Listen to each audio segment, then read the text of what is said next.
Here. Here. So one thing I recommend, like I said, with the executive order, as long as you're 6 feet away, you don't have to wear the mask here if you don't want to. Obviously, if you're in close quarters, you do have to wear masks where it's not avoidable. So, anyways, moving forward, one of the things we had concern about talking in the microphones and talking to Patrick about this, if we all make an effort to get right in front of them, I think that would be appropriate for now. And go from there. So, hopefully we'll make this quick. We got the roll call done. The reports are in our packet. For people to read. Unless there's something pressing that needs to be commented on, I think we can move right on to the consent agendas. So far, so good? Yep. Okay. Consent agendas, as you know, we just read them, the resolutions, move them together, and I believe we just all vote on them at the end. Is that correct? That's correct. Okay, who wants to read the consent agenda? Well, we need to move it first. Somebody needs to move it and second it. I'll move it.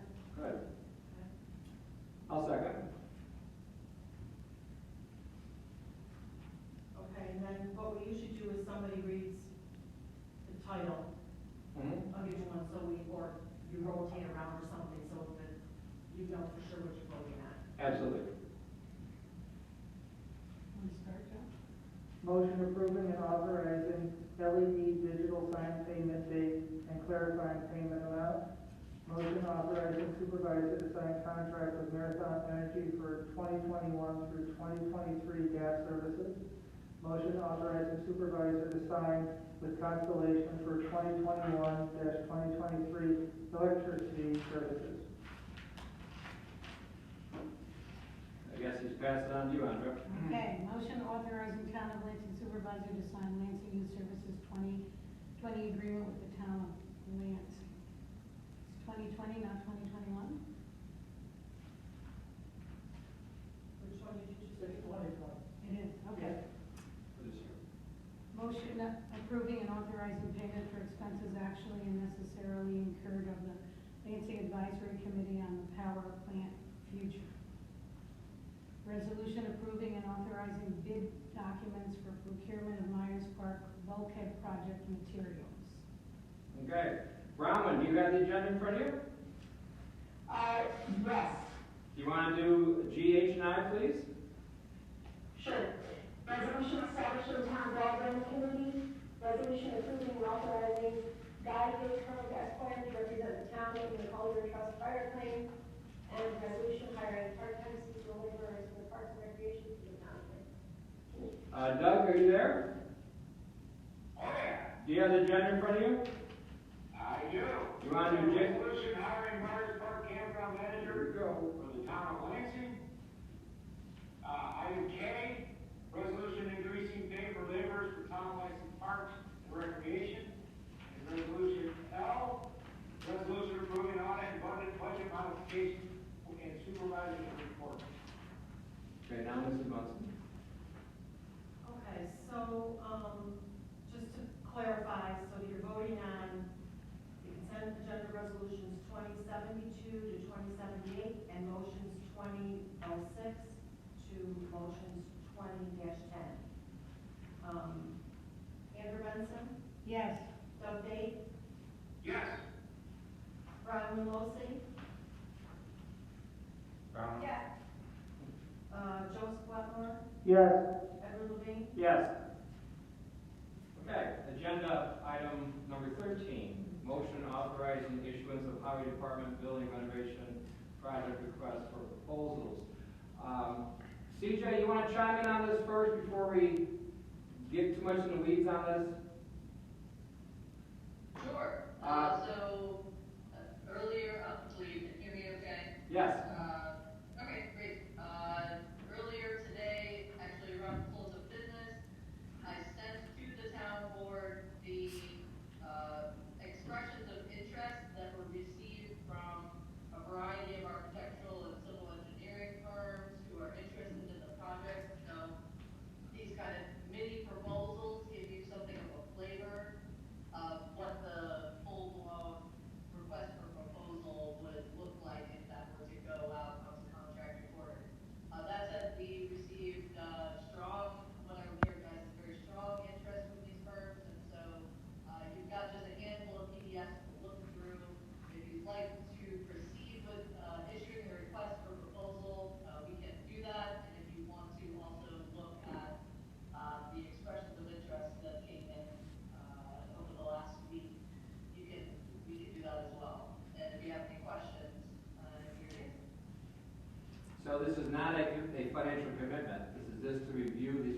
proposals for further discussion. Is that correct? That's correct. So, essentially what we'd be doing is asking each of these firms, and then some, who expressed an interest to submit a full proposal that would be somewhat similar to what they already submitted, but a little more comprehensive. And I would suggest also that to save expense for the firms, that we would also just request a PDF copy rather than have a whole mess of paper copies that they would have to submit. It would be easier to review and also much less expensive for a firm to respond as a consultant because they don't have to incur any printing costs. Essentially, they just have to assemble a proposal and email it to me in Cricut and that's it. Okay. Personally, I see this as part of our educational process because I've never been through a highway department building renovation before, especially at $2 to $3 to $4 million perhaps. So I think it would be educational for the board to at least look at them as long as there's no financial obligation. One thing I did as I continued to talk to Jeff Smith from Municipal Solutions, the bonds seem to be stabilizing a little bit. The town of Geneva just did a renovation for $8.85 million, and their interest rate was 1.875 over 17 years. So the lower the number of years, the lower the interest rate is, it appears. That's another bit I didn't realize before. So if you take out 30 years as opposed to 20, because these are bonds that they sell for people for investments, they want a higher rate of interest. Once again, it's just for us to increase our base of knowledge to make an intelligent decision here so that moving forward we feel comfortable. Like I said, we don't know where things are going, and I appreciate Joe sharing all that information with us because we really don't. But on the other hand, you know, we look at certain things and maybe it's not going to be as bad as we want. You saw, for instance, CJ, you gave us an excellent report on what you're doing there, how you're minimizing the attorney fees, amongst others, which is one of the things that we had hoped for. It does. Cricket has also, he has certain contingent plans. He is going to pull back on some of his work this year. So we have contingency plans in place. But one thing that I would like the board to be able to do is be prepared if we do have to move forward and can move forward, to be able to move forward, not say, well, now we need another 6 months. So once again, this is just, I think, an exercise in us to exercise what's out there, and especially with the financial situation is now, we might actually get some pretty nice deals. We'll see. But once again, there's no financial commitment for us to at least start looking at it. How does the rest of the board feel about this? I feel that we're not going to be in a position to move forward on this project at least this year. I think that there's a lot of instability right now, and taking on a project that is optional at the moment. It's a good project, but we don't need to be doing it right now. And I think taking it on at this point in time, when you've got a huge unemployment in our community, when you've got a question about what our finances are going to be for the town, because we're going to take a hit in a number of different directions. I think that saying to these firms, we're going to have you do an RFP that we aren't solidly starting right now is not fair to the firms, and I don't think we're in a position to move forward on this project. Robin, how do you feel about this? I have no two minds about it. I think getting the information could be really useful, and I would really appreciate getting a better idea of what we're going to be looking at. But I also think that realistically, probably not something we're going to be able to move forward on this year. So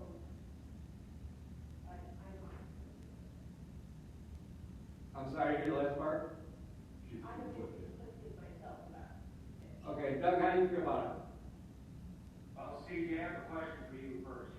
The request for proposal, that is a request for proposal for architectural and engineering services. Is that not, am I wrong with that, or is it a request for proposal for the entire job to be completed?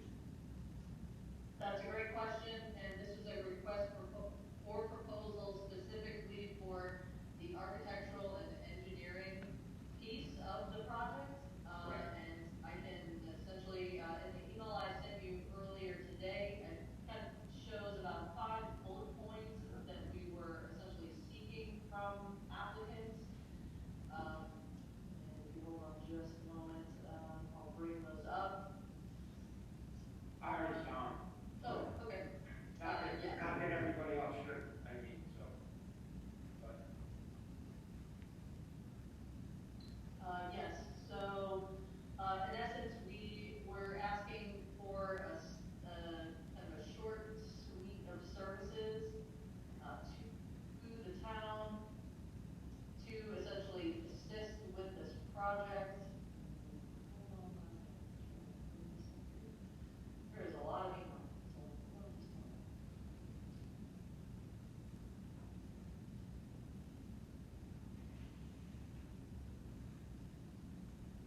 CJ, I just sent it to you, so it should be in your inbox. What was that? I'm sorry. I just sent it to you, so it's sitting in your inbox. I just, Okay. That's fine. Okay, all right, great. Yeah, there was there was a lot of responses on that thread, so thank you. So essentially, the town would be, requesting proposals to select a firm for architectural engineering design services and to represent the town's interests, which I think is, pretty important during concept validation, schematic design, design development, and then the whole suite of construction documents, including everything from bidding to close out, essentially for the replacement and enlargement of the existing office space, which we know is pretty inadequate in the administrative area, new cold storage, and then also all the site planning details that come along with it, as well as realistic. That was a big piece, is wanting to work with a firm that can give us a really solid cost estimate that's based on previous projects. If you look at some of the responses we received or expressions of interest we received, they're largely from firms who do these kind of large municipal projects, and they'll have a really good sense, essentially, of what we'd be getting ourselves into. Also, we tried to target firms that had an emphasis on either net zero design or an emphasis on energy efficiency, because that could be a strong part of helping figure out the long-term operations and maintenance costs of the building. It's possible by moving forward with this work that we actually may save some money on that front by taking advantage of existing incentives to do some different types of alternative energies for the building. And then, of course, we kind of added on construction documents at the end, but, working with code enforcement to make sure everything is kosher as far as bidding and bidding and then construction. So that's essentially what we're looking for. I was surprised at so many strong responses, but many of them expressed interest in doing this kind of project, even at this time. They were all, I would say, very courteous and very responsive. So with that question answered, my thought is we're not setting up this job. This is gonna take anywhere from 2 to maybe 6 months to come up with a plan for it. Which puts us obviously into the fall, which isn't a great time to start building anyway, although it happens all the time. I don't foresee this being a situation where we're gonna jump on this, one, right away. Two, all we're looking for is a request for proposal for architectural and engineering design firm. Looking for someone to build it right now. That's gonna go out to bid when they get awarded either that contract or we decide that we can move forward. So this is just a proposal, as I understand, for an architectural and engineering design firm to look at this job and assess our needs at no cost to us. I don't think there's any implication of we're gonna build it right after they come back with any proposal and we decide on a firm to do it. So I guess my thought would be here is let's tap the brakes. I understand that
we obligated to anybody?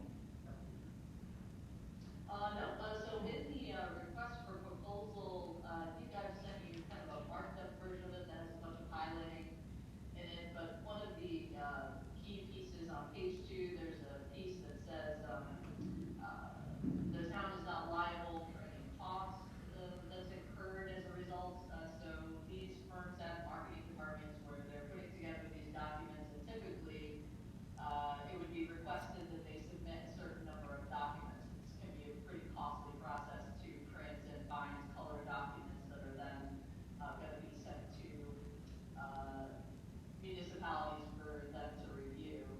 But there is, in here somewhere, and I can't remember exactly where it is off the top of my head, but there is no obligation for the town to, award anything from this process. We're saying, this is the scope of work and the contract that we're looking for, but, we also, oh, here it is. It's on page 4, proposal selection and award process. Section C is the right to reject proposals. So the town reserves the right to reject any and all, proposals, cancel the RFP, the entire RFP process, and, this is just part of how municipalities go about, trying to interview firms for a variety of different kind of, discrete projects, if that makes sense. Okay, thank you. I didn't get a chance to read it, thank you. No, I mean, it wasn't intended for you to read everything tonight. Once again, this is just a process. You know, this is a multi-phase type of process. And please keep in mind, we have had RFPs in the past. Milton Metals was an RFP. And we put out requests for proposals for purchases of our town land. We had multiple RFPs out there, and a lot of them were people want to buy farmland, which we rejected because it didn't meet our criteria. So we've done this in the past with, even though we were selling the land at that time. And please keep in mind that if we do hire a firm, eventually it goes into the financial stage and we create that debt service. But that is way down the road. The only thing I'm trying to do is, because this is, like I said, this could be overwhelming. I'm just trying to do little baby steps at a time. And everywhere it's like CJ says, we can say no thank you at any time. But also, if we look at this now for the next few months, also gives an idea where this is going to be stable. And in all fairness, I'm leaning on Doug a lot on this because this is his realm. On the other end of this, to a certain extent. And they ask for his guidance in this project a bit. But once again, when there's no financial obligation for us moving forward, this food for thought. I just want to clarify that we're asking for proposals. The next step would be to hire a firm. And I don't think we're going to be ready in 2 to 6 months to hire a firm to do the engineering work. I think that we need to really hold back on doing projects that are optional right now. And putting out an RFP at this point and saying to all these architectural firms, we're planning on hiring somebody in 6 months, when I don't feel like we're going to be ready in 6 months. I think they're the ones that we're leading along. And I understand they've got a marketing department that does this kind of stuff, but I think we need to do this when we know we're ready to move forward, not when we're in the unknown that we are right now. We are considering, there is no obligation, just like we considered putting in the addition on the side here. This is before your time, I think you were here on the board at the time, when we met with Tall locally, just to put an addition on here, and at that time the numbers didn't work. All we're looking for, in my opinion, is guidance to say, is this feasible or not? The same thing they did when they looked at this building, which was originally going to go over there. It came over here with a full basement. Pat may remember this. They took the basement out, whatever. They dropped down in the cost. It's a process as you go through this. And these companies realize this may be a 2-year process. I don't think we're leading people along because I use this example. If CJ had sent out and probed for these and we got nobody, okay, nobody answered it, we wouldn't be having this discussion right now. And so a lot of times you have to probe to see where the fertile ground is. Maybe this thing turns around. Maybe we say, you know what, financially we're not there. I think as we methodically go through this month by month, we'll get a much clearer picture and see where this goes. And to Doug's point, we're looking at probably, well, next year to do this, but if we wait until next year, then it's the year after that, on that. I mean, no is any time. There's no obligation to do this, and I think these people that give out these RFPs, they realize that, okay, we have to get them out there now, because they're looking for one. And who knows how many other ones they've set out here on that.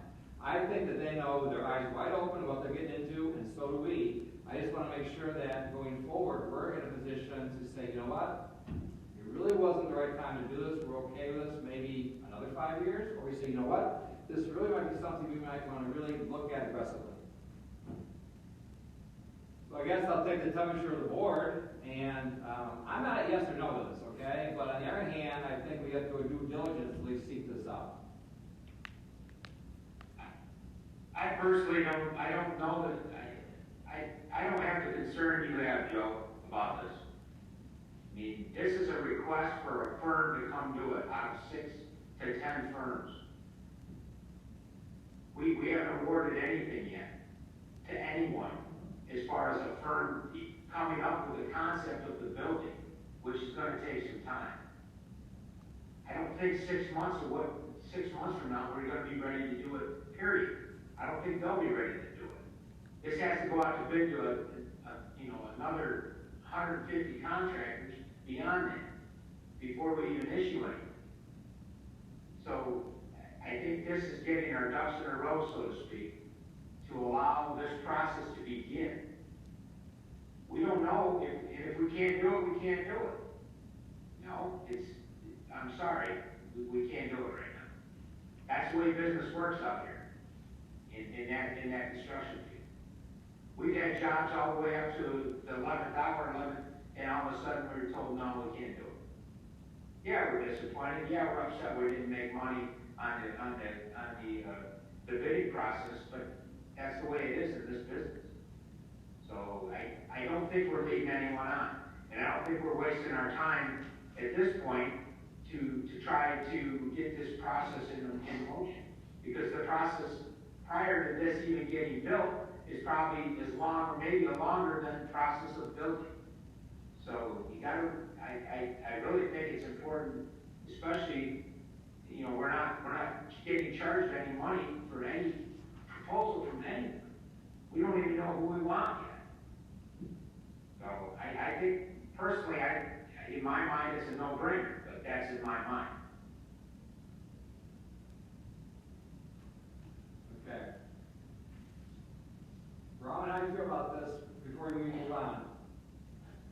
I think that it makes sense to continue, and get the RFPs and go from there. I think it'll get us information and kind of getting the inside, look at it from you, Doug, to say that this is just how it works, and we aren't going to be leading anybody on, when we don't know that we'll be able to do it. I think it makes a lot of sense to get information.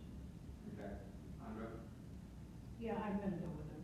All right, I guess we'll make a motion then to move forward. So, agenda item number 13, motion authorizing issuance of Highway Department building renovation project request or proposal, RFP, subject to changes in consultant selection timeline and proposal submission deadline at the discretion of the highway superintendent and director of planning. I'd like to move that motion forward. Have a second? I'll second. Okay, any further discussion? Mrs. Munson?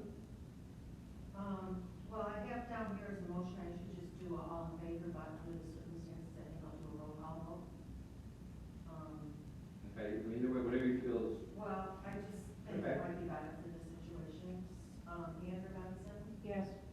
Doug Day, Yes. Brian Lumosy, Yes. Joseph Wetmore, No. Edward Levine. Yes. Okay. Agenda item 14, board member reports. Brahma, do you have anything to add to all the other stuff you're doing wonderfully out in our Lansing community?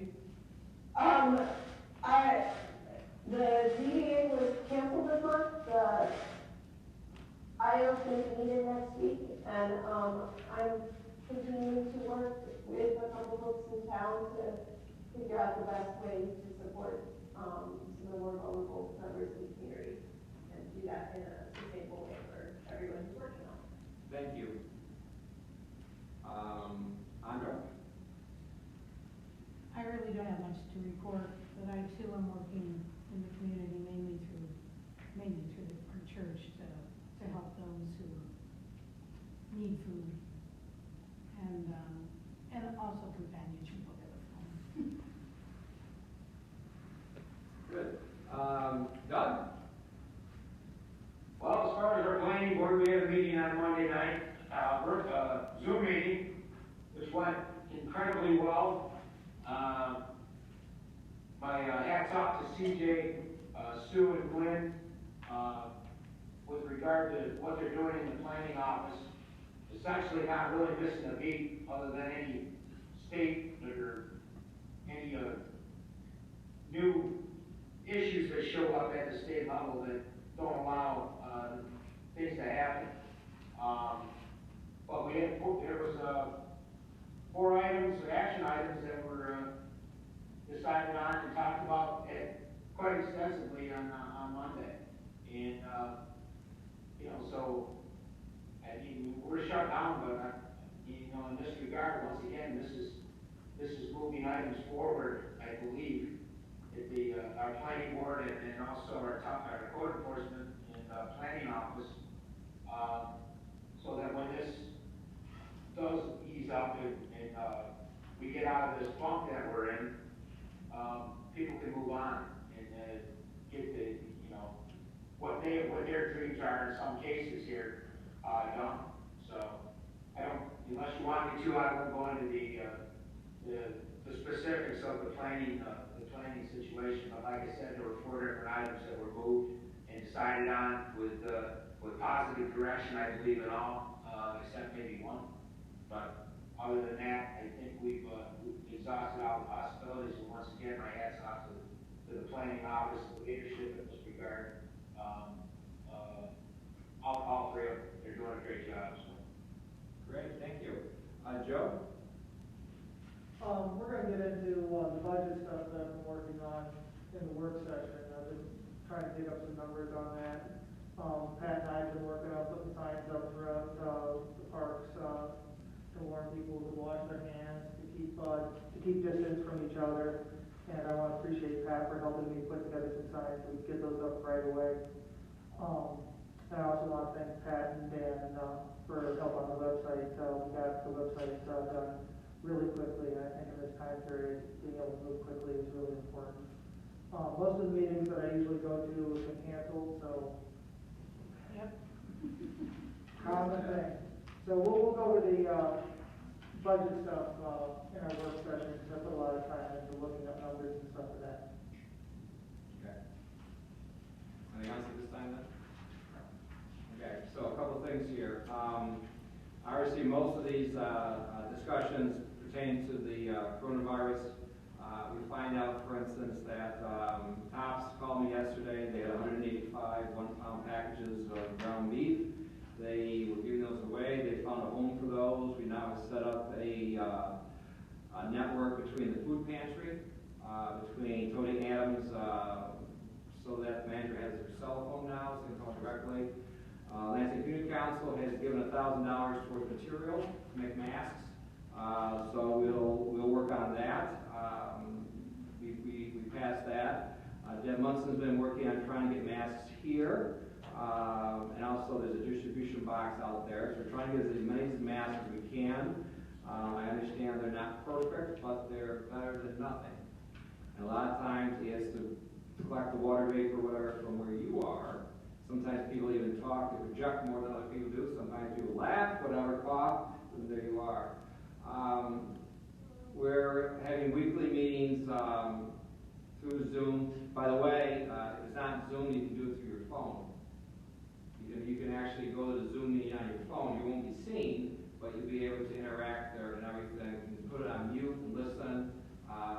One day I was walking. I was actually on a Zoom meeting, quote unquote. I was walking, doing my walking because I had on mute and I was listening to all their supervisors. So we have a weekly supervisors meeting that we talk about certain things. We also have a weekly meeting that we talk to the Tompkins County Health Director, amongst others, and also Jason Lino. So Cricket and I have been talking constantly, so has Pat and I, as far as contingency plans, whether this thing goes past May 1st, whether this thing goes past June 1st, whether this thing goes past July 1st. Where are we going from there? We've talked about not to get into the budget too much, but Cricket has said I can peel back on some of on the paving, whatever, because there's certain things he can project that the money's not there, amongst other things. Financially, we're very healthy. We're very healthy financially because this was kind of designed for a situation like this, but this is also wait and see. Yes, retail sales are down 8.7% this month nationwide. Does that mean we're down 8.7? I don't know. The thing with sales tax is we're 2 or 3 months behind. So now April's going to be coming out soon. That may be January, but you won't feel a real impact until July or August because that'll basically take up April and May. What do you do about getting people back? Cricket he's the president of the Highway Superintendent Association. He's been talking every other day, weekdays with Jeff Smith from the county. And they had a superintendent's meeting yesterday, so all the highway superintendents talked on what is the protocol moving forward. The brush pickup is still scheduled for May 4th. And you probably have that on the LED sign, don't you, Pat? Not yet. Okay, well, we're getting a lot of calls about that, and all of the nice weather. The interesting thing about, we're supposed to get 1 to 3 inches tonight, maybe. All right, so let me put this in perspective, okay? And you're all doing a great job. This is a conversation, not a criticism, that's what we say, right, Pat? Okay? Is that last year at this time, Mother Nature was not gracious to us, and we were salting the roads during the Alps. So in perspective, what Cricket has done, to his credit, what Pat has done to his credit, is that when the weather's there, they accelerate. Okay, so a lot of these projects that are going to be done in April are already done. So a lot of stuff we're not behind right now. We're in great shape. So now, for instance, the highway department, they are on call. They are going to get paid, but if they are not going to be on call, they had to either take a personal day, they had to take comp time, they had to take a sick day. Because if they call you from 6:30 to 2:30, you have to be available. Now tonight, he's going to play it by ear to see how this goes. He may call them in early this evening, or early in the morning, I should say. But thank God they're all there. Thank goodness the plows are still there. So we're in a good position as far as that goes. Like I said, we do contingency plans. How do you work it back in? You can do that with the brush pickup. You can do that with the mowing. You can do that with the ditches. Those are all things.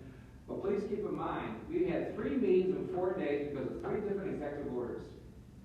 We had the one Monday with the different department heads here. Tuesday morning, another executive order comes. We're on the phone with Pat and with Lynn, and also with Cricket. Now it's a half essential, okay, people, okay? And then the next day, on Thursday, it's 100% only essential. And so we had 3 different meetings in 4 days with 3 different, this is a moving target. So that's the other part that is very difficult sometimes is say, why aren't you doing this? Well, we just got these orders. Now you have to wear a mask unless you're 6 feet apart from somebody. You know, that came in today. So we try to stay in front of all these things as the executive orders come. We also met with Guy. We met with CJ. We met with Lynn, how to enforce what the code is. We're in front of all these things. It's not like we're sitting at home watching TV, even though I've caught a lot of great movies lately. I understand that. But on the other hand, we are on this all over the place we can. So having said that, I got to say that we have a great group of people because they all work well together. And we're very blessed to have them. And you really find out what they're made of in a crisis, not when they're summer soldiers. So I appreciate that. On that note, Deb, do you want to say anything? We are trying to get these resolutions done ahead of time. We're trying to push these things ahead of time. We're trying to get the invoices in ahead of time for everyone else, all the bookkeepers and everybody else, and you and Jesse. We're trying to get this stuff ahead of time. Hopefully, Guy doesn't have to play whack-a-mole with all the pop-ups. You know, we're trying to get stuff in front of that. I understand last month with the emergency meeting, that was a little bit of a challenge, and we all came through that. And when I was hesitant to say, let's go have a resolution for the Great All, Cricket told me the next morning there was a bid on it from somebody else. So thank you. And we're still going to get you those donuts with the sprinklers, right? Okay. Thank you, Joe, for doing that. Okay. Joe got me, great candy bar. I would like to make one comment though, if we my building tonight, there's a blue box out there. And I've been working with a lady, today when I talked to her again, I thought she was originally, and she may be connected with the Tompkins County Chamber. They're also coordinating with the health department. And the idea of the blue box is they need people to make masks and put them in the blue box. And then the masks that are going in there are meant for employers to hand out to the employees, because that's mandatory now that the employees have them, and that it's mandatory that the employers have to provide them. So the idea is to spread the word, to get people to put them in the blue box. Then from the blue box, they're going to go to Angelo Dry Cleaners downtown, and they are going to clean and sterilize them for free to make sure that they're completely clean. And then, you know, they pick on the list based on what the, I don't want to say the best place to put them, but the people that are most at risk, I guess I should say, they come in contact with the public more, are going to be moved to the top of the list. So I've been trying to coordinate with a lady in the last couple of days about that. So I sent something to Dan Beater. Hopefully he'll get something in, and hopefully, you know, in the next couple of days we get something on our website about dropping things off in the blue bin. And also I spoke with Lisa Campbell here in Lansing, and she also has a group of people that are making masks for the local businesses here also. And so there's a lot of masks going on, and people can put things in my Dropbox, and I can get a hold of people. They can go in the blue bin. I can get a hold of that lady. So just to spread the word, I guess, on that. So to your point, someone gave me material to my office, and I don't know how to get that out to people to make the masks. I'm not sure who's doing the sewing. Put it in the blue box, Ed. Okay? No, that's the masks themselves have to go in the blue box. I'm kidding. But to put it on top of the mask and let people know that there was fabric there available if they needed it. Okay, thank you, but we'll try that. I mean, we can also contact Lisa, I can contact Lisa Campbell, because She's an excellent resource. she has, Right, she thanks. mentioned here for summers that, Yep. so she might be able to just pass it on to somebody that's sewing. Okay, thank you. How much do you have, Ed? I don't know, maybe like a couple bed sheets worth? Oh. Okay. I might be able to use that too. I've been making them look like crazy and running low on fabric. Should I put it in your box? Sure, perfect. Will it fit in Is the it box?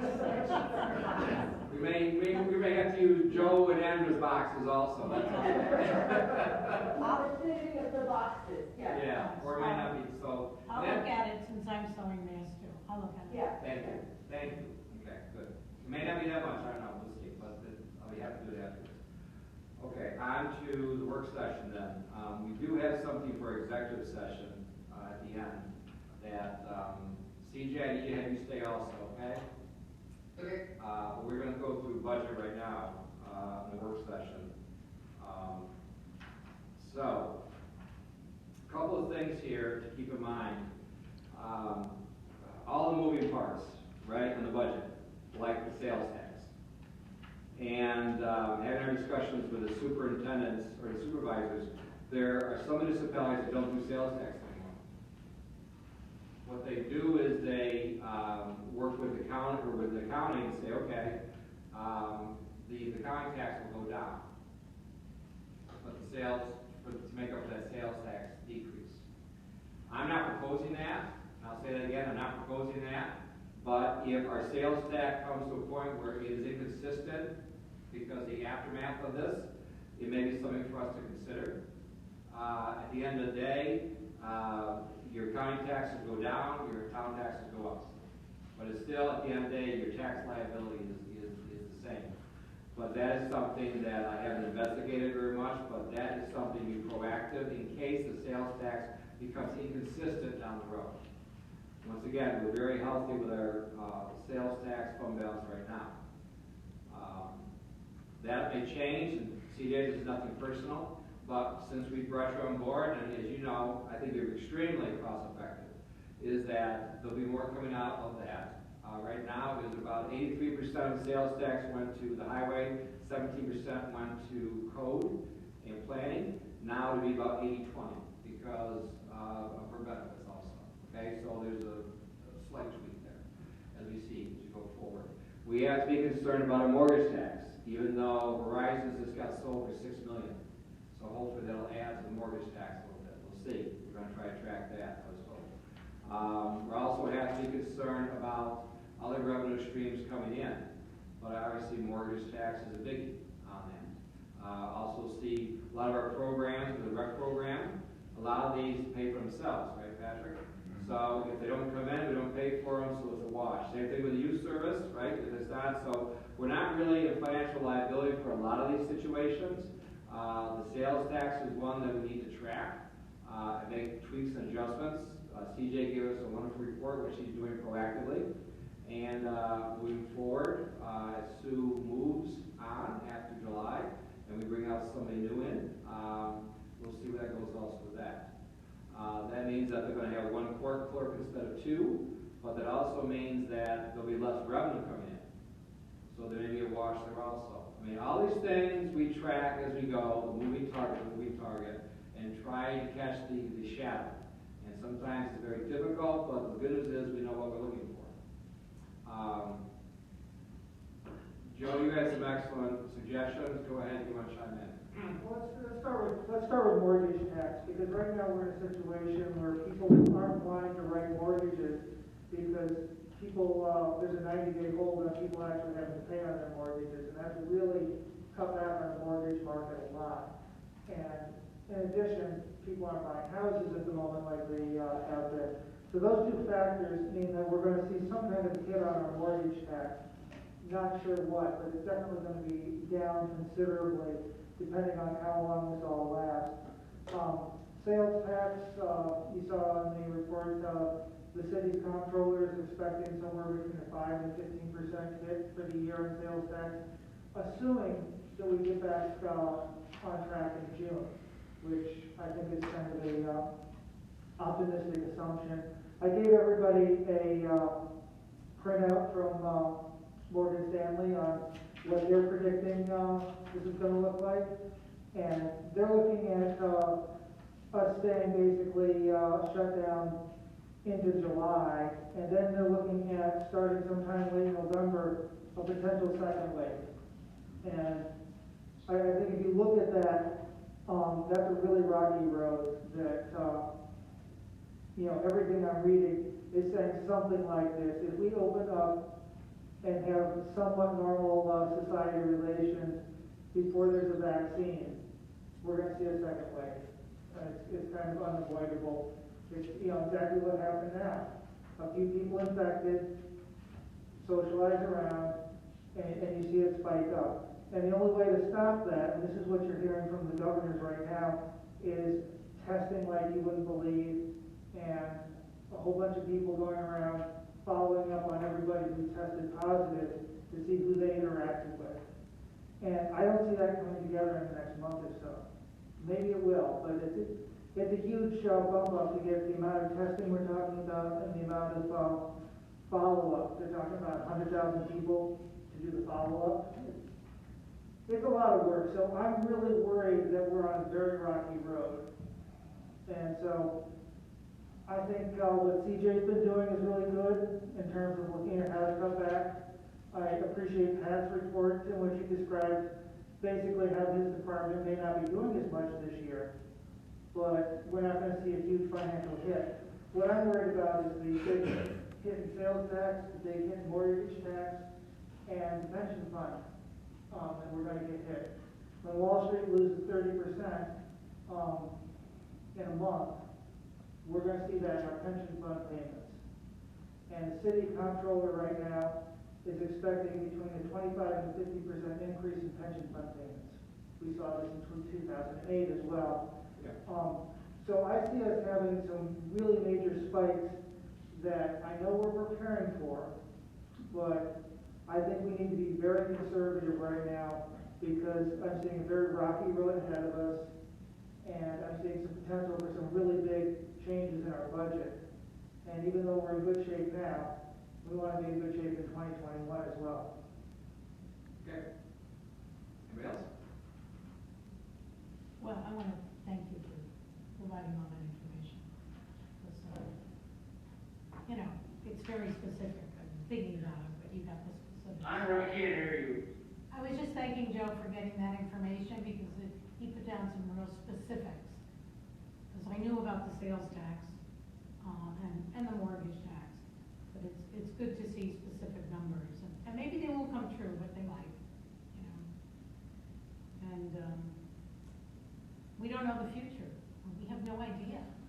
But it's better to plan conservatively for the worst instead of being super Pollyanna and saying, oh, no, it's all going to turn around in 30 to 45 days. Because it probably isn't. So how about some good news? Okay, good news. Our fund balance is at 5.4 months, or 6 months. That's the ADA. Okay, that doesn't take into account the $150,000 we have in the reserve, right? Okay, for equipment, amongst others. And if we did not pay for the land at Scoops, that $207,000, we would have been above that. So we're in good shape there. Your sales tax between your B and DV is 8.4 months. So we have a healthy reserve there also, we don't call reserve, okay? As far as that goes. So those are two funds right there. The thing with the mortgage tax 2 years ago is we budgeted $250, it came in at $529. How? I even called the people. Where's this number? Is this a mistake? No. And they said we don't know why it's happened. So even mortgage tax in itself is a gain to a certain extent. This is why we're so conservative with our revenues. We're very conservative with our revenues on that, and we're very, overestimate our expenses for that reason. It's kind of factored in a little bit there, but worst case scenario you can absorb because last year, okay, 250, we thought we'd do okay, 250 is 189. Where'd that come from? We don't know. Okay, so, and once again, we nudge it from 200 to 250. Maybe in the future we nudge it back down to 200. We'll see what the projections are. Who's to say this market does? I mean, like I said, in the last week it went up how much? You know, and now it's back down, up, back down, depending on what the news is. I mean, I understand those are an average of 30 stocks, but still, we look at all these different things, like for instance, Patrick's working on, for the health department, with the camera shifts. Yeah, and unfortunately, some of these things, it's kind of like on a state mandate. It's, you know, with the health department right now, we sent out a proposal, we're gonna clean porta johns if we get them in 4 times a day. We're gonna disinfect them, but we have to have all the proper PPE, obviously, for our employees, and for that, to send an employee 4 times a day to go clean porta johns. I mean, it's gonna cost money, unfortunately, and Rick is probably gonna be in the same boat where he's gonna have to wipe things down and do that. I mean, unfortunately, labor costs might go up because of some of these things. Also the boat launching. Now, I think in state parks you can't launch boats. Is that correct? So, Guy and I have had this conversation. If it is staffed, and correct me if I'm wrong on any of this, if it is staffed, then it has to be closed. Is that, am I saying that correctly? If it's private and staffed, it has to be closed. So it's, Well,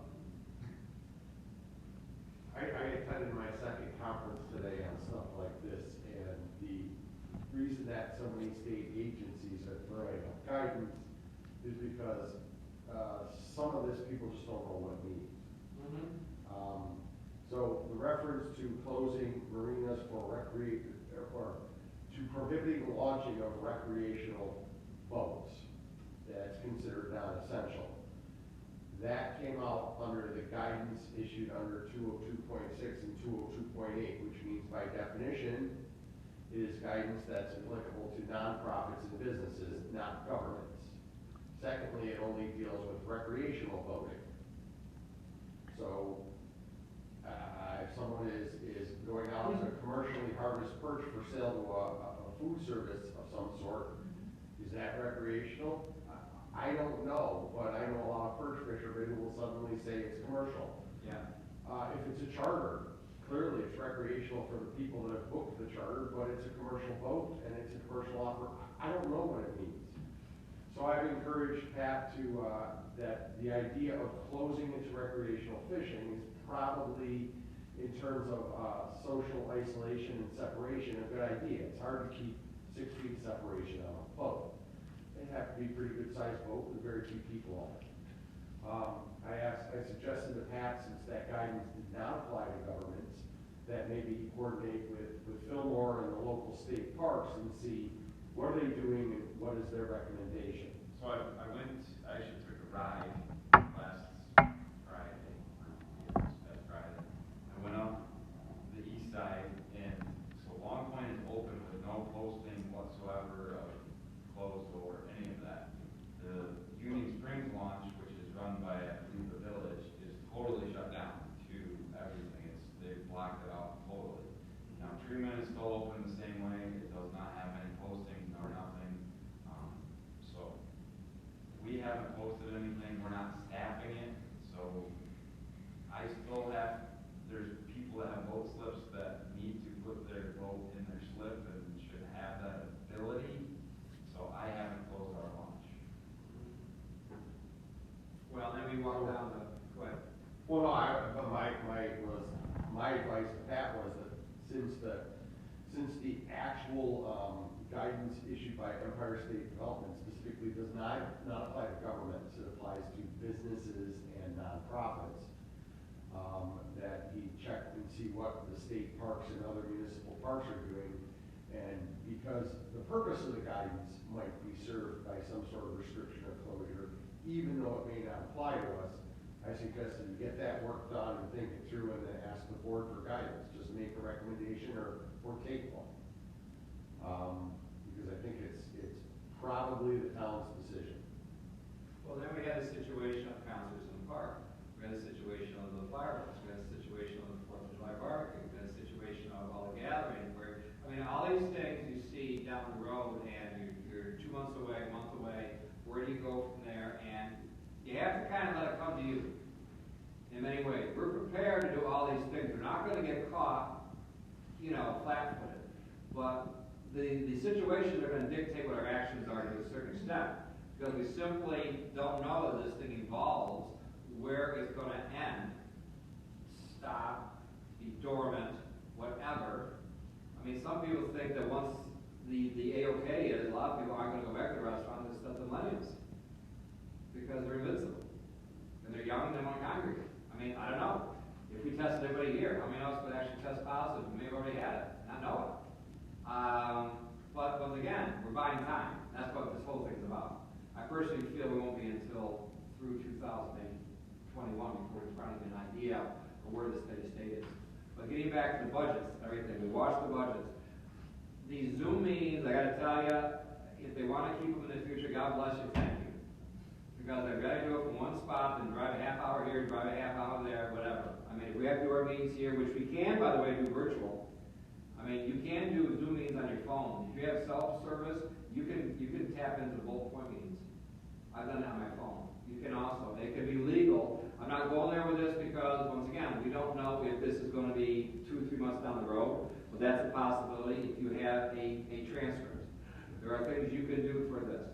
But for people who can't Zoom in, you can still do it on your phone if you have phone service and can tap those numbers. So you're not going to be excluded if you still have those meetings.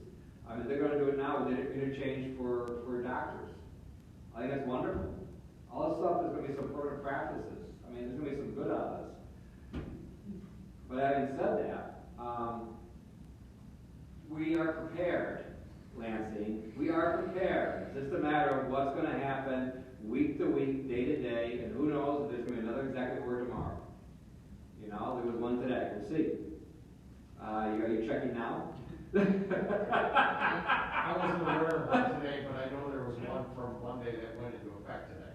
And that probably was the one that he said, There was another one today. where if you cannot stay 6 feet away from each other, you must wear a mask. That was the one I heard today. In other words, if you're on a transit, It was in Well, effect today, it's it for was buses issued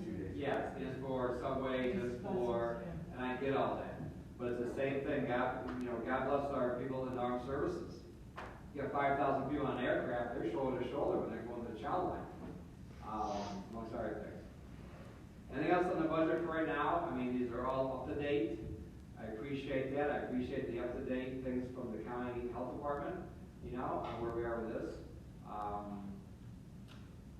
If not, we can move on. I think the key is to be watching for where we can start cutting back as this drags on longer and longer. And I think that's going to be hardest on the highway department, because he both wants to get started, but has to be conservative at the same time. And I know Cricket's working on contingencies and how to cut back, but it's hard to say in the spring, you want to cut back so much now, when you're going to run out of time in the fall to finish a project you've got to sell money for it.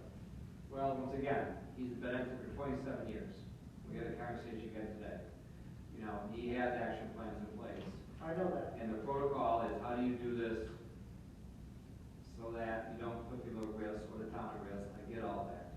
One of the things is this resolution tonight with all these increases that we gave people, which boils down to, when Pat and I went over the numbers, it's roughly $10,750. Wayne's not coming back until this thing's stabilized. He's, 82? 84. Okay, he's not coming back. Okay, so, Dan Cheatham's going there for 2 months. That's it. So having said that, the same with the rest of it. It may just be Owen, it may be Pat, going along. I might not bring any of those guys, but Yeah. but I don't know. And that's acceptable. I mean, he's already, so once again, we're already willing to cut back on those and pare them back. Pat, I think that's the easiest job, is trying to figure out where to move forward, because, as time moves on, you're going to say, oh, that program can't start, that program can't start. I know we issued a bunch of refunds for people, this month for programs that didn't happen. Yeah, I mean, it's fairly easy, it's frustrating, but it is what, you can't change it. So, Yeah. I mean, we just keep trying to roll things backwards and do the best we can. Exactly. So we move on. Okay. Do we have any problem getting, protection or masks and stuff for all the staff? We got that worked out, and Debbie, it was Well, yesterday? This is the big discussion we're having.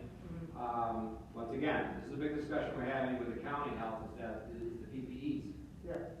Okay, you want us to wear these masks and everything. I'm not throwing stones, because right now, we don't have enough of anything, and I suspect once this thing gets under control, they will still keep manufacturing things at a high rate.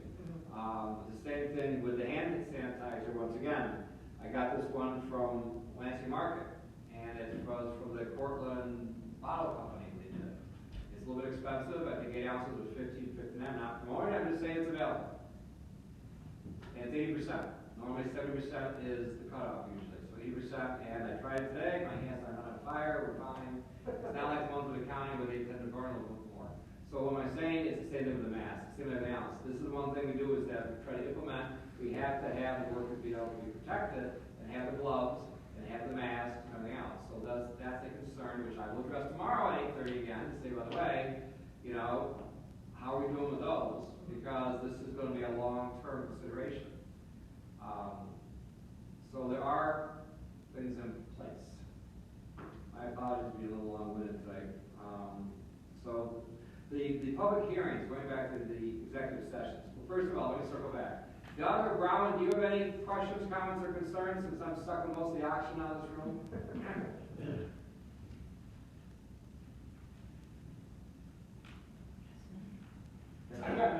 No. All right, good. All right, good. If something comes up, feel free to send it to us an email or something. If you see something that came to mind afterwards, then we'll try to address it or help you to implement it, okay? The public hearings, once again, another executive order, I think it was June 1st, that the governor says that the public hearings won't go into effect until after June 1st. Now, did Tom Trumansburg do it on Monday? I thought they had a public hearing Monday. I think they did for the village, for their budget, I believe. I'm not clear what you're saying. Well, when you have the public hearings and interaction with the public, how do you implement that? Right. One of the executive orders, as they get these addendums on the executive orders, like they continue it from April 15th to April 30th or whatever. With these executive orders, they're still the executive orders, but they have more stuff added to them. And one of them was the public hearings, I believe, they would have been postponed until June 1st. Well, it wasn't a blanket covering all public hearings, and it didn't necessarily state all of the timelines relating to public hearings, but it did extend certain abilities to challenge and to avoid prejudicial impacts from not having the public hearings. And, yeah, so it looked good on paper, but when applied to the different types of public hearings and requirements out there, it didn't really seem to work as well as perhaps it was written. So there has been a fair amount of guidance from a lot of different places. The Municipal Attorneys Association, the Conference of Mayors, the Association of Towns, and there's a fair amount of guidance. You can conduct public hearings. There are ways to do it. In fact, because of the public hearing requirements for so many of the things that the DEC does relative to permits and seeker and things like that, there is a template out there that the state has deemed sufficient for public hearings. You can postpone them, but there are public hearings that are essential. For example, if your option is to use the guidance that's available and have a public hearing to adopt a budget so that you have the resources available to deal with this emergency, or to not bother with a budget and go on a contingency or standby budget where you don't have any fiscal flexibility, what would you do in the face of an emergency? Well, I think that's for each individual municipality that got hit with this during their budget season to decide, but some have said, we're not gonna live on a provisional budget in an emergency. We're gonna go forward with a public hearing, and we're gonna do everything we can to give the public a voice. We're gonna follow the guidance that's out there. We're gonna do it the way New York State is doing it, but we are gonna go forward. And I've provided guidance to a few municipalities and even a few judges as to how to do some of this stuff. And the basic rule of an executive order is you have to reasonably interpret and apply it in light of the circumstances under which it's issued. So you can't make an unreasonable interpretation, but if you can accommodate, find a way to give the public a voice where they can submit their written comments, which is heavily encouraged by the state's guidance. They have an opportunity on a website by telephone or by cell phone, visual or audio, or by computer to dial in and make their comment. They can. There's even been discussion about using video services where they could show up at a place and be recorded making their statement about a public issue, and then that could be broadcast to the town if they felt that them speaking was more important than their written word. So there's lots of ways to try to tackle this, and if you look at the last executive order was issued on Monday, and a lot of people think it was issued today, but the mask in place for essential businesses that have interactions with or are open to the public, that rule went into effect today. If you look at 202.15 and 202.14, they give guidance on how to do public hearings, including to the DEC, and that's, for the most part, the template going forward. Like I said, there's a lot of guidance out there. There's not a lot of definitive answers out there, but I've attended 2 CLEs in the past 3 days trying to get as much information on this as I can. And I think one of the interesting things that came in today was the attorney from NICOM, who basically said, for all you mayors sitting in on this meeting, cut your attorney some slack. We don't have any more information than you do. So it was an interesting way of putting it. Granted, Wade's an attorney, so I understand why he said that. But this is the best. This is a guidance situation. There are no firm answers. It's sort of like your budget. You got to do the best you can with the resources you have. But the business of government cannot stop. Government itself is one of the essential services that has to continue. Yeah. And I'll leave it at that. So, for us to implement what we need, we have, I should say down the road, we have, for instance, the, correct me if I'm wrong, Mrs. Wilson, the law to override the tax cap. Right, which that can wait. We also have the one for the solar law. Right, that's somebody else's decision about how long that can wait, but you could have a lot of people making comments about that. That's my personal opinion. And how do you implement that, even though I know there's a sense of urgency to get it done, I appreciate that. Another person called me today inquiring about solar. I recommended that they contact the planner. I don't know, but yes. Just for, it is 202.15, and it says, any local official, state official, or local government or school, which by virtue of any law has a public hearing scheduled or other required to take place in April or May of 2020, shall be postponed until June 1, 2020, without prejudice. There's a lot of debate as to what that means. Prejudice to whom? However, such hearing may continue if the convening public body or official is able to hold the public hearing remotely through use of telephone conference, video conference, and/or other similar service. And in terms of trying to measure what might be considered reasonable under those circumstances, the DEC guidance is in there too. So you're not barred from doing public hearings, but exactly as I've discussed with you and you just said, if it's something that can wait, it should. If it's something for which you expect a significant amount of public input, you probably should wait, because although you can legally conduct a public hearing, if there is a lot of public input that is needed or desired as to a particular subject, by doing it at a time when some members of your public will not have the ability to make a comment, even though they may choose to, you may be cutting off their ability to comment, and some people say that there's a fairness question in there. But you can have a public hearing, and if you do, I would not recommend that you do the minimum, i.e. set up a video conference. I would recommend you do the maximum.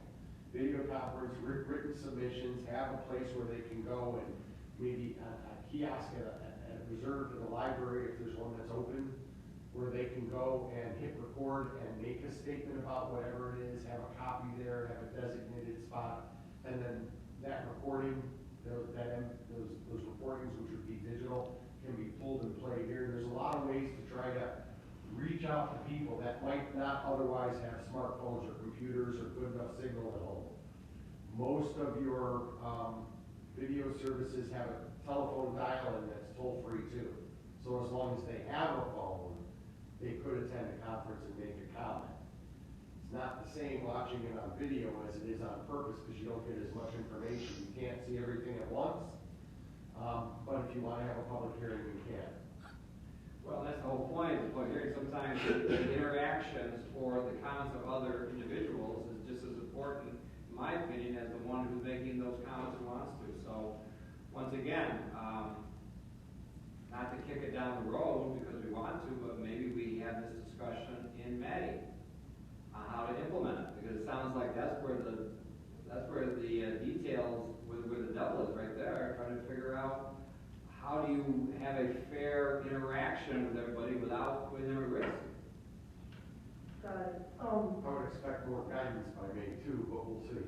Right, if we were to have a public hearing in May, let's just say we scheduled it for our May meeting, could we hold it open and have it continue through June and give people an extended period of ways to, so we get the process started, but not necessarily close it? Well, yes, you can do that. I'm not a fan of leaving meetings open from meeting to meeting. It causes as many problems as they solve, but in this situation, if that's what it would take to give everyone a fair opportunity to speak, then I would think that's what you would do. Maybe we would consider setting the public hearing in May. What problems would it create? One of the things that tends to happen when you leave it open from meeting to meeting is that people that speak at one meeting come and speak a second time and then a third time. And whether it's a product of the process or just perception, by the time someone has said something the third or fourth time and they haven't seen action on it, because of course, from your side of the table, there is no action on it because the public hearing isn't closed. But it tends to make people think like they're not being heard, and they repeat themselves, and very often they tend to get louder or more aggressive in the tone and nature of their comment. Not everyone, but it does happen. And when you continue a public hearing from one date to another, the other problem, of course, is that people don't tend to remember that. So, because there's usually not another notice published. And since the idea behind a public hearing is to provide as much public notice as possible and try to achieve significant public input, to me, it would be better to close that hearing out that night, digest what's there, see if there's anything to change, and if you need to make a change or you want to gather more comments, schedule another public hearing, put another notice out there, because then everybody sees it. If you just continue it from month to month to month to month, you're going to run into a lot of people who say, well, I didn't know there was a public hearing about that, because they didn't see the original notice in February, even though the public hearing might be in May. So it can cross wires and cause confusion, but again, for the cost of what is publishing one additional notice, I've always thought it made sense to have a second public hearing as opposed to just leave it open and carry it over and carry it over. But that is a decision that's up to each individual board. And in this situation, I certainly think there would be people that couldn't attend because of no fault of their own. High winds the other night when I had a video meeting were causing some people to actually drop out. I had a meeting the night it was very windy, not the planning board meeting, and people's voices were disappearing even though their video was visible, and they weren't any farther from their mic. So it's not a perfect system, and fair warning, New York State went with Skype for Business because Zoom has some security issues, as well as 500,000 user passwords were sold on the dark web, reportedly. So if you put your password on Zoom, and you use it anywhere else, you probably want to change it everywhere else. We've had those discussions, haven't we? Matt? I've changed mine, I think, 7 or 8 times now, so. On Zoom? Yeah, on Zoom. Yeah, nobody really paid attention until the FBI issued the warning. Then they were Yeah. like, hey, didn't you say that a couple weeks ago? Yeah. A few times. I like Guy's suggestion. I would suggest that we schedule a public hearing for the solar law next month, with the idea that we'll probably schedule another one the following month. And that way we kind of get an idea of what the public interest is. What Started, kind of public hearing? Pass the solar law. to pass solar law. Yeah, but what type the guy was talking about? You want the whole shebang? Working on that, I'm thinking about, we certainly Well- like written comments. Let's, Because I just think if maybe if we wait till June, we wouldn't have to do that, because I think it sounds very intimidating to a lot of people. Really? Yeah, I have to do that, I can't just show up? Oh my gosh. There's there is that, isn't there? Yeah, Yeah. you can't talk. Yeah. stereotype. Millennials and Zoomers are going to be very happy to appear Yes, by and video. how many millennials and Zoomers show up to our public hearings? The ones that are required to by their government class. Exactly. To your point, right? Yes. Because it's required. Yeah. And just Unless say, everybody sure. brings a grandchild with them, then that's okay. No, I mean, your point's well taken, that there are segments of the population that tend to speak that wouldn't necessarily use that platform. And Joe's answer to that might be, though he can speak for himself, that's why we have more than one public hearing. But I'd be more worried about that being a pop-up, but, I'm 6 feet away, so I don't have to worry about it. I think it's something we can consider and see how the next few weeks go. And see what the game plan is. If you think that things are gonna be open to the public by June, then May, June, what is it, 18, 16, whatever it is there. Okay, so now you're talking 2 months away, if that's possible, okay. But I think it's something we might consider for the next 2 weeks. But I am not in favor of opening a public hearing and keeping it for 2 months, 3 months. Type of thing. To Guy's point, also, I don't think it's fair to the public because they lost that sense of urgency and to be heard. And once again, to reiterate what we've been talking about, we have to wait for things to come to us to dictate how we're going to do this. I'm as concerned as you, Joe, because I pushed hard on this. Next thing you know, it's like, whoa, how do we implement this now? And one of the reasons was because the Article 23 just flew right through. And it's like, okay. So anyways. Right, I'm just worried that we're gonna have, another executive order in another week or so that pushes that date back another, month or so. And I don't think we can keep waiting until, forever to do the solar law, because things are moving forward and we don't have our rules in place. And so I think we need to think about how we're going to move forward on the solar law if we have to hold one of these extraordinary, public hearings, because I think we're getting to the point where we really need to have something on the books. CJ, I need some guidance here. Is it ready? What's the worst case? I know for us it is. I mean, we're ready to move on. What's the worst case scenario if we wait 2 months and nothing happens with a solar law and somebody wants to put in 100 megawatts or whatever? Yeah, so that would still fall under being an Article 10 project if it's that large. So that use is currently allowed in the zoning. Commercial and residential solar uses are currently allowed. However, we certainly can use the site planning standard as a guide to help a process like that along. That said, and perhaps Guy can speak to this better, we essentially are now preempted once the Department of State promulgates the rules under Article 23, which is the new version of Article 10. So it's going to be a ways to go before we actually see those rules, number one. And number two, I think we're actually in a really good position because we're clear from a policy perspective what we want to see. And I think we can take that information and continue to collaborate with folks at NYSERDA and other state agencies to actually help play a hand in promulgating the rules that Department of State will have everyone playing by. And it looks like post-community agreements and pilots are still very much on the table for negotiation. So we're going to stay very active participant in helping craft those rules and providing comments on those as that process unfolds, which, by the way, will probably be pretty slow because Department of State. So what's the worst? So what's the worst case scenario that can happen if we wait until June to set the public hearing for July? I mean, Worst case we scenario. lose out on anything or not? I'm trying to think here.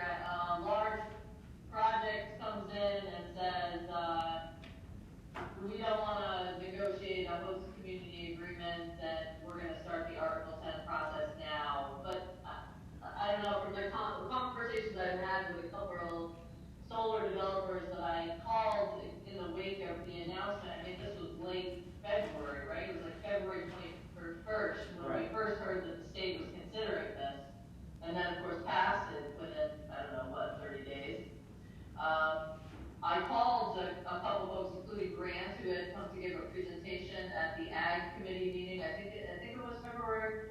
And I said, hey, what do you make of this? And they said that they were going to continue on with the project right now. They would probably put the project in under Article 10. They would shift to Article 23 if it made sense to.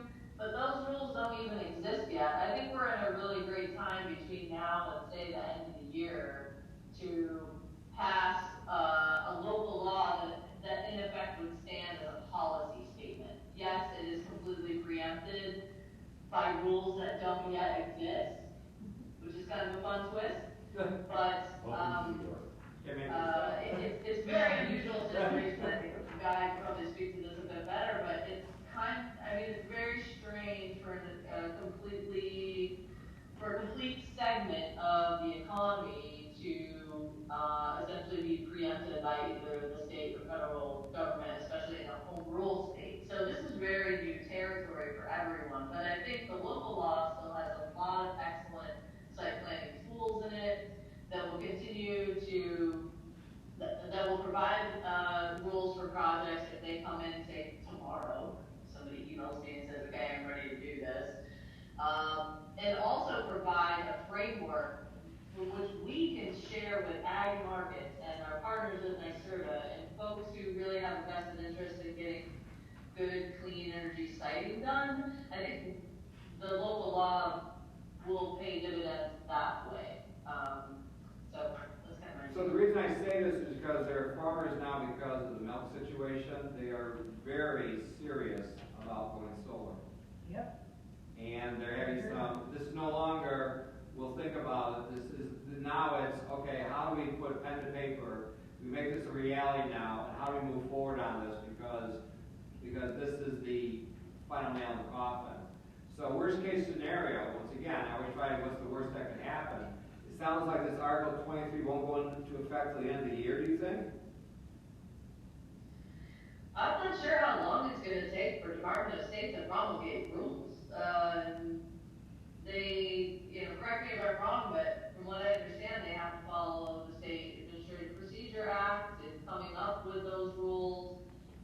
And they're fairly notorious for their slow speed at everything from reviewing contracts to executing scopes of work, you name it. So, and I think they were caught a bit flat-footed also in that I don't think anyone really thought this was going to end up in the Department of State. I think it was more likely at first to have ended up in economic development. So this is like it's like a shell game with the state, and we're just staying as tuned into their zeitgeist, as we can. So, we are essentially just kind of waiting to see what their action is. But I don't think there's a worst case scenario, and frankly, I don't know if you're going to see any large projects moving forward at this point that weren't already in the Article 10 queue, just because of now this whole regulatory 52-card pickup that we essentially have just done. So. Well, why don't we do this, if it's comfortable, everybody, let's keep an open mind about it. And if things move forward where we can implement a public hearing as we did before, if people are comfortable with that, then let's move forward on it. But if it's still same as usual, a month from now, 2 months from now, then maybe we're going to have to revisit how we implement this and get this moving forward. I understand your sense of urgency. I'm in total concert with this. I get it. But on the other hand, like I said before, to implement this, it may take 1 step forward, 3 steps backwards on this. I don't know. Especially when there isn't any damage done right now. There aren't going to be any projects that seem to be in jeopardy or going to be drastically affected by this as of the moment. Because I also was very concerned about Article 23 when that would be implemented. Well, let's do this, let's put it on next month's agenda, and we'll revisit and decide whether or not we can set up a public hearing at that point. So let me ask our clerk, out of respect for her, because she's the one who's going to do all the heavy lifting here. So are you saying put it on the agenda for May to set the public hearing for June? To discuss whether or not we're going to put it on. Okay, so you're not talking about having a public hearing in May? No, I'm saying, let's put it in May, that we discuss it again. Okay. I don't want this to start slipping back into back tiers and. No, it'll be as soon as we're allowed to move forward with this without, so I guess we're not going to set the public hearing next month, the month after, we're going to discuss it next month? Is that what We you're might set it for the following month, so I don't know what we're gonna be like. It's hard to say what I'm going to do. We're like, maybe, what's our meeting, May 20th now, because we could have 10 different executive orders that change all the rules on us. I'm not sure where we're gonna be in our social distancing program. Let's just put it on the agenda for discussion. Maybe we'll set a public hearing in June. Maybe we'll have a whole different discussion. Well, for the sanity of the clerk, no action will be taken except probably to discuss this in May. Discuss it. Okay. Discuss it in May.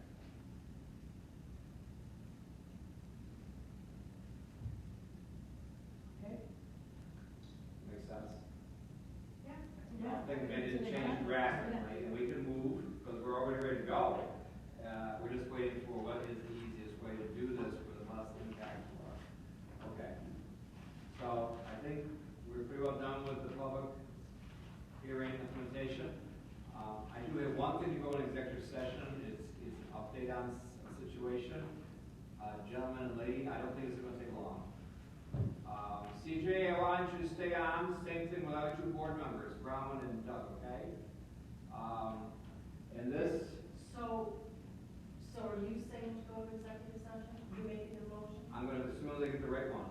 That was my next. Hopefully this is the updated ones, if not, Joe will tell me otherwise. So this would be the proposed acquisition, sale, lease of real property when publicity might affect value. I hope this applies, I think it does. If not, I'm sure someone will tell me otherwise. So I'll make a motion, is there a second? I'll second it. Going to executive session. Yes. At 8:00 somebody, 8:01. We'll go on. So is this a simple motion, this, what do you want to do, the